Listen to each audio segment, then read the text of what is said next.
சிவா திருச்சிற்றம்பலம்.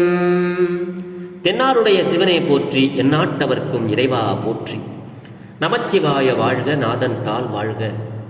இமைப்பொழுதும் என் நெஞ்சில் நீங்காதான் தாள் வாழ்க. ஈர்த்து என்னை ஆட்கொண்ட எந்தை பெருமான் நம் பெருமான் சிவபெருமான் திருவடிகளை மனம் மொழி மெய்களாலே வணங்கி எம் பெருமக்கள் நாயன்மாருடைய திருவடி தாமரைகளை இதய கமலத்தில் வைத்து போற்றிக் கொண்டு எனது அருட்குருநாதர் திருமுறை பன்னிசை மாமணி வே சுந்தரமூர்த்தி தேசிகரையாவுடைய திருவடிகளை நீல நினைந்து திருமுறை செந்நெறிக்குள் என்னை ஆற்றுப்படுத்திய அடியார் பெருமக்களது திருவடிகளை வணங்கிக் கொண்டு பெரும்பற்ற புலியூரானை பேசாத நாள் எல்லாம் பிறவாத நாளே என்ற அருள் சிந்தனையில் இன்றைய தினம் நாம் சிந்திக்க இருப்பது அருள் தரும் திருஞான சம்பந்த பெருமான் திருவடி போற்றி. திருஞான சம்பந்த பெருமான் திருவாய் மறந்தருடைய திருக்கடை காப்பு முதல் தமிழ் வேதம் 133வது திருப்பதிகம் திரு கச்சி ஏகம்பத்தில் திருவாய் மலர்ந்து அருளிய திருப்பதிகம் இது. இதனுடைய பண் மேகராக குறிஞ்சி, இதனுடைய ராகம் நீலாம்பரி. ஒரு அற்புதமான இந்த பாடலை சிந்திப்பதற்கு சிவபெருமான் இன்று நமக்கு திருவருள் அருளியிருக்கிறார். அன்பர் பெருமக்களே, இந்த திரு கச்சி ஏகம்பம் அப்படின்னு சொன்னோம்னா அந்த ஊரனுடைய பெருமை எல்லா அடியார் பெருமக்களுக்கும் தெரியும். பஞ்சபூத தலங்களுக்குள் ஒன்றானது, நிலத்திற்கு உரியது, அதாவது மண். உமாதேவி அங்குதான் மண்ணால சிவலிங்கம் அமைத்து சிவபூஜை செஞ்சாங்க. அப்ப சிவபெருமான் ஒரு வெள்ளமா திரண்டு அந்த அம்மையார் உமாதேவி சிவலிங்கம் மண்ணால செஞ்சு வச்சு பூஜை பண்ணிட்டு இருக்கிற அந்த சிவலிங்கத்தை அப்படியே கரைச்சிக்கிட்டு போறதுக்காக வேண்டிய ஒரு வெள்ளமா வெருட்டிடு அப்படி உருண்டிட்டு வந்தாரு தண்ணியா. அப்படி வரும்பொழுது இது ஒரு ஆற்றங்கரை.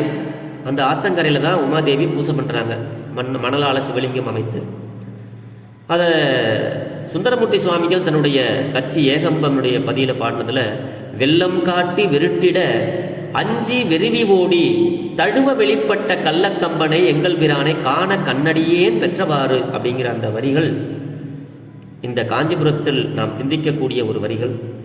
அப்படி உமாதேவியாகப்பட்டவள் மண்ணாலே சிவலிங்கம் அமைத்து சிவபெருமானை நோக்கி சிவபூஜை செய்து கொண்டிருந்த பொழுது பெருமான் உமாதேவியை சும்மா அவர் மிரட்டுவதற்காக அப்படியே ஒரு வெள்ளமா உருவெடுத்து அந்த சிவலிங்கத்தை அடிச்சா என்ன பண்ணும் அப்படின்னு சொல்லி வெள்ளமா விரண்டு வரும்போது உமாதேவியர், ஐயோ சிவபெருமானே, இப்படி நான் சிவலிங்கம் அமைச்சு வச்சிருக்கிறதுல இந்த தண்ணி ஆகப்பட்டது, இந்த வெள்ளம் அடிச்சுட்டு போகும்போதேன்னு அந்த சிவலிங்கத்தை அப்படியே கட்டி தழுவுனாங்களாம்.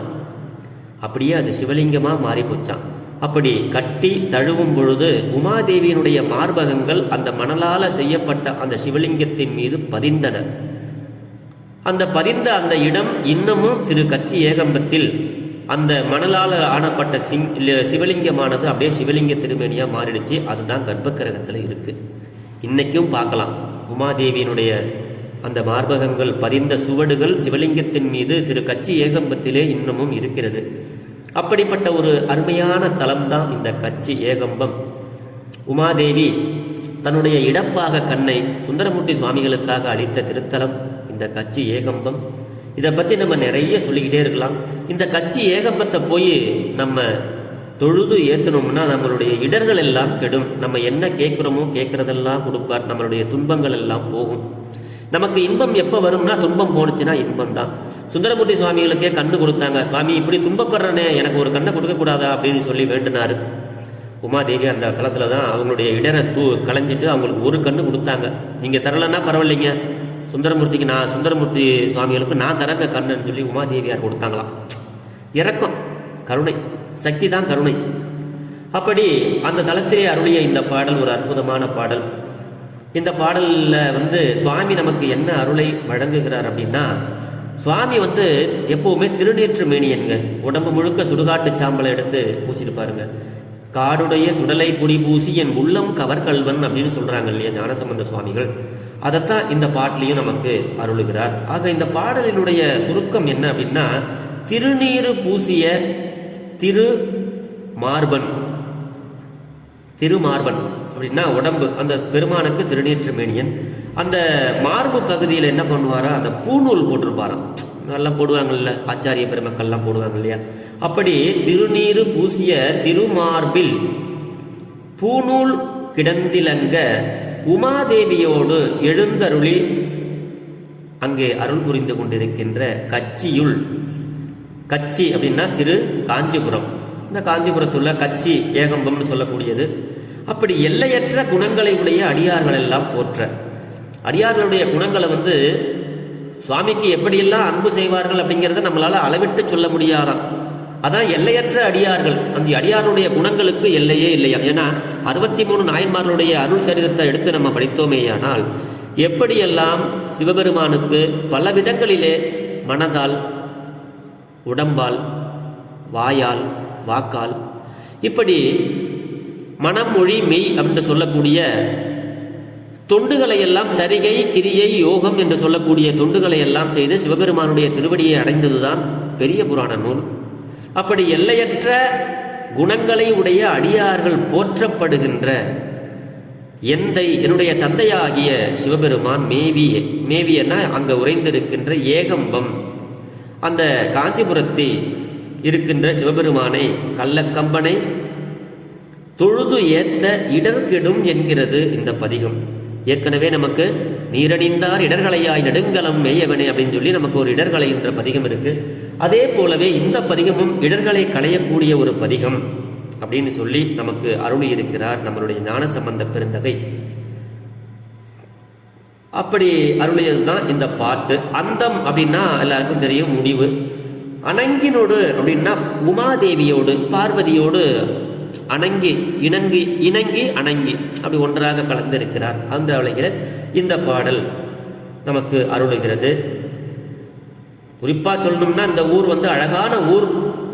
அந்த ஊரினுடைய அனலிடை நன்றாக நெருப்புல நல்லா தக தக தக தகன்னு வேக வச்சோம்னா தான் நல்ல வெண்மையான திருநீர் கிடைக்கும். சுடுகாட்டில் போயிட்டு நிறைய விறகு கட்டைகளை போட்டு நம்மளை எரிப்பாங்க. எரிச்ச பிறகு பார்த்தோம்னா சரியா எரியாததெல்லாம் கட்டையாக கிடக்கும். நல்லா தக தக தக தகன்னு எரிஞ்ச பிறகு பார்த்தோம்னா அப்படியே வெண்மையா சுட சுட சுட அப்படியே தக தகன்னு வெண்மையா இருக்கும். இந்த எலும்பு, மரக்கட்டை எல்லாம் சேர்ந்து அப்படித்தான். அதுதான் அந்த பாட்டில் சொல்றாங்க சுவாமி.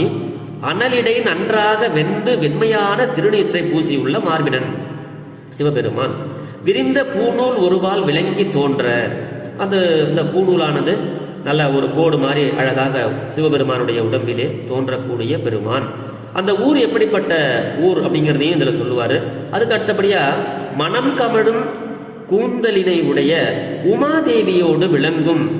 அங்க இந்த காஞ்சி மாநகரத்திலே உமாதேவியோடு மனம் கமழும் கூந்தலினை உடைய கருங்குழலி, அப்படி உமாதேவியார் அந்த மனம் கமழும் கூந்தலினை உடைய உமையாளோடு விளங்கும் அந்த கச்சி ஏகம்பம். அந்த ஊர் பொழில்களால் சூழப்பட்ட கச்சி என்னும் தலத்துள் இருக்கிறது. கச்சி ஏகம்பம் அந்த தலத்துள். அங்க அந்த கோயிலில் எப்படிப்பட்ட அடியார்கள், எல்லையற்ற குணங்களை உடைய அடியார்கள் போற்ற நடனம் செய்யும் எந்தையாகிய சிவபெருமான் எழுந்தருளிய ஏகம்பம் என்னும் திருக்கோயிலை நீங்கள் எல்லாம் சென்று தொழுது போற்ற. நம்மெல்லாம் அந்த கோயிலில் போய் பெருமானை வழிபட்டு திருமுறை பாடல்களை பாடி தொழுது போற்றுனோமையானால், வழிபாடு செஞ்சோமையானால் நம்மளுடைய இடரெல்லாம் கெடும் அப்படிங்கிறது தான் இந்த பாடலினுடைய வரி. இந்த பாடல் ஒரு அற்புதமான பாடல். என்னன்னா நீலாம்பரி ராகம். நிறைய பேர் குழந்தையை தூங்க வைக்கிறதுக்காக பாடக்கூடிய பாடல். நிறைய சிவாலயங்களிலே இரவு நேரங்களில் சிவபெருமானும் உமாதேவியும் அந்த பள்ளியற பூஜையிலே இந்த பாடல்களை இந்த ராகத்தில் பாடுவது மரபு. அந்த ராகம் தான் இந்த ராகம். தெரிந்த அளவில் இந்த பாடலை உங்களோடு பாடி பகிர்கிறேன். திருச்சிற்றம்பலம். வெந்த வெண்போடி பூசும் மார்பின் விரிநூல் ஒரு பால் பொருந்த கந்த மல்கு குழலியோடு கடி போழில் கச்சி தன்னுள் அந்த வணங்கினோடு ஆடல் புரியோ எந்தை மேவிய ஏகம்பம் தொழுதேத்த ஈடர் கெடுமே அந்த மில் குணத்தவர் போற்ற அணங்கினோடும் ஆடல் புரியும் எந்தை மேவிய ஏகம்பம் தொழுதேத்த ஈடர் கெடுமே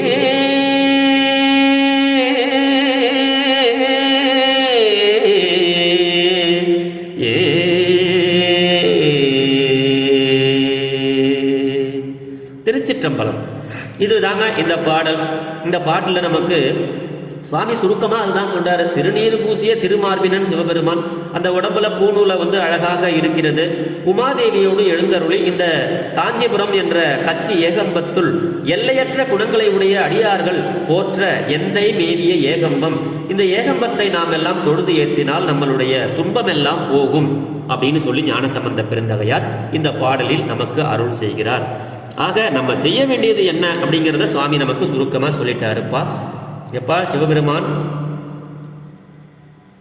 உடம்புல திருநீரை பூசிருக்கவர், திருநீர் போலவே அவருடைய உள்ளமும் வெண்மையானது.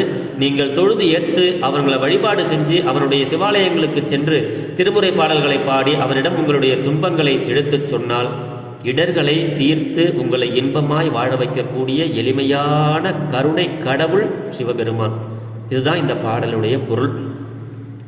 இன்றைய தினம் இந்த பெரும்பற்ற புலியூரானை பேசாத நாளெல்லாம் பிறவா நாளே என்ற அருட் சிந்தனையில் சிவபெருமானை பற்றி பேசி நாம் எல்லாம் இன்றைய தினம் பிறந்த தினமாக மாற்றி அமைத்து விட்டோம்.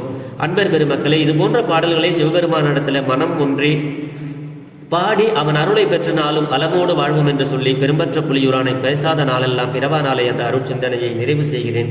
ஜெர்மனியில் இருந்து சிவபாலா.